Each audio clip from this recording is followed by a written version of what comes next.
మేము బాగా చిన్న వయసులో మా గ్రామంలో గ్రామం ఆనుకొని ఒక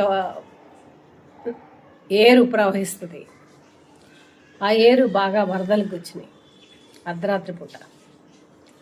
గ్రామంలో 80% మునిగిపోయినాయి.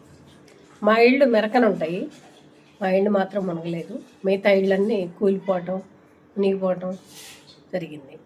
ఆ ఏరు వస్తుంది అన్నప్పుడు ఊళ్ళో ఏమవుతుందంటే కుక్కలు అరుస్తాయి. ఏదైనా ప్రమాదం పొంచి ఉంటే మాత్రం ఫస్ట్ ఇండికేషన్ కుక్కలు ఇస్తాయి.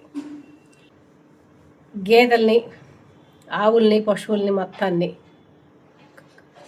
తాళ్ళు ఇప్పేసి బయటకు వదులుతారు. అవేంటంటే వాటికి సురక్షితమైన ప్రాంతానికి పోవటం భగవంతుడు వాటికి నేర్పాడు. వెళ్తాయి అన్నమాట. తర్వాత మళ్ళీ మన ఇంటికే వస్తాయి. అలా చేసేవాళ్ళు.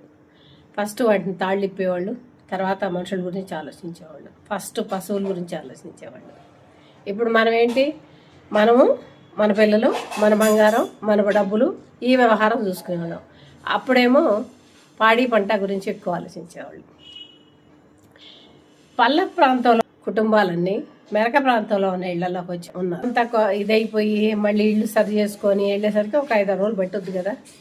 ఈ 5-6 రోజులు ఒక్కొక్క ఇంట్లో 4-5 కుటుంబాలు ఉన్నాయి.